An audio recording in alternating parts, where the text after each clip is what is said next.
चलिए देखते हैं अब दूसरा तरीका टेबल बनाने का। पहला तरीका तो हमने देख लिया था। अब दूसरा तरीका हमारा टेबल बनाने का ये है कि यहाँ पर हमारा सेकेंड ऑप्शन होता है इंसर्ट टेबल।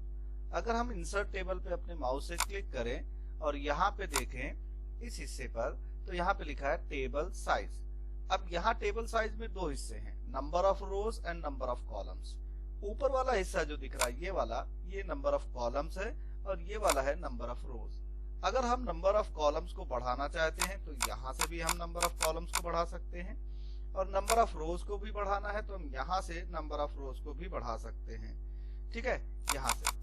अगर हम मैनुअली चाहते हैं तो हम मैनुअली भी कर सकते हैं। इट मींस सपोज दैट मुझे 10 कॉलम चाहिए लेकिन जो रोज है वो सिर्फ 5 रोज चाहिए, तो आप देखेंगे ओके करते ही हमें 10 रो, यानी ऐसे काउंट करेंगे तो 10 होगा, 10 कॉलम सॉरी, और 5 रो देखेंगे तो इस तरीके से हमें 5 रोज मिल जाएंगे।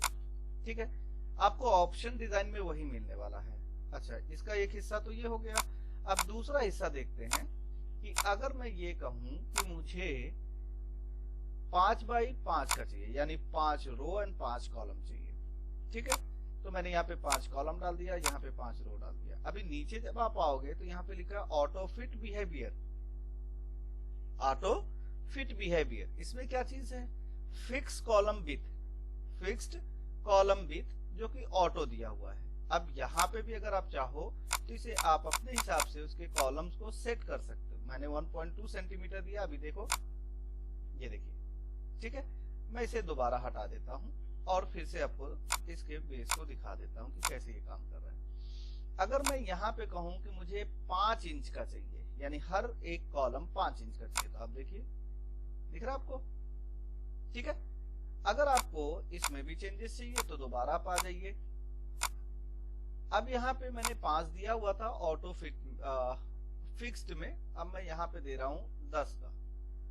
5 कॉलम चाहिए और 5 ही रोज भी चाहिए मुझे, एंड देन ओके कर दीजिए। तो आप देखिए सबकी साइज सेम है, किसी की कम और ज्यादा नहीं है। राइट, चलिए एक हिस्सा तो ये हो गया। दूसरा हिस्सा ये है ड्रॉ टेबल। अगर आप चाहते हो कि इसे ड्रॉ करके भी टेबल बनाना चाहते हो तो यहाँ क्लिक करिए और उसके बाद यहाँ से आप अपने टेबल को ड्रॉ कर दीजिए। अभी यहाँ से आप जो भी कलर देंगे उसी कलर के बेस पे आपका टेबल डिजाइन होता जाएगा इस तरीके से।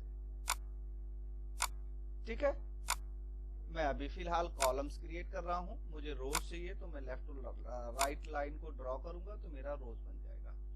इरेजर का इस्तेमाल करके आप स्पेसिफिक इरेजर यानी हिस्से को भी इरेज कर सकते हैं। जैसे मुझे सिर्फ ये लाइन इरेज करनी है तो मैं सिर्फ ये लाइन कर सकता हूँ, ये लाइन करनी है तो सिर्फ ये लाइन कर सकता हूँ। ठीक है, तीसरा हिस्सा इसका है एक्सेल शीट। अगर आप चाहते हो कि आपके डॉक्यूमेंट्स में कुछ एक्सेल से रिलेटेड, यानी कुछ ऐसा पार्ट जो आप कैलकुलेटेड रखना चाहते हो, कैलकुलेशन करके रखना चाहते हो, तो आप इजीली एक्सेल का इस्तेमाल कर लीजिए।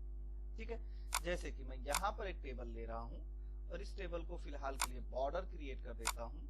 यहाँ पे मैं नाम दे रहा हूँ, यहाँ पे जैन, फैब, मार्च, टोटल, और यहाँ पे उसका एवरेज निकाल देता हूँ। बहुत आसान सा मैं यहाँ पे दे रहा हूँ ताकि आप इजीली समझ सके कि ये कैसे काम कर रहा है। अब नाम में कोई भी ले लेते हैं, राम, रहीम, रहमान, नरेश, पंकज, आप कोई भी नाम दे दीजिए। ठीक है, इसी तरीके से मैं इसमें कुछ मार्क्स जैसा प्रोवाइड कर देता हूँ ताकि आप इजीली ये देख सके कि ये कैलकुलेशन के साथ में भी आप अपने यहाँ पे टेबल ले सकते हैं। जो डिफरेंसेस होगा वो क्या होगा वो आगे समझते हैं। ठीक है, मैं कुछ मार्क्स ऐसे ही दे रहा हूँ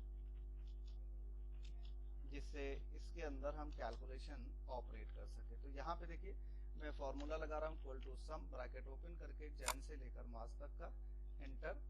और मैं यहाँ पे भी तो फॉर्मूला नहीं सिखा रहा हूँ, मैं सिर्फ ये दिखाने की कोशिश कर रहा हूँ कि किस तरीके से हम एक्सेल का इस्तेमाल करके अपने डॉक्यूमेंट में कैलकुलेटेड पार्ट रख सकते हैं। ठीक है, यानी कोई कैलकुलेशन भी है तो वो भी हम अपने डॉक्यूमेंट्स में कैलकुलेट करके रख सकते हैं। अब जैसे ही बाहर आप क्लिक करेंगे तो आप देखेंगे वो टेबल आपके पास आ जाएगा।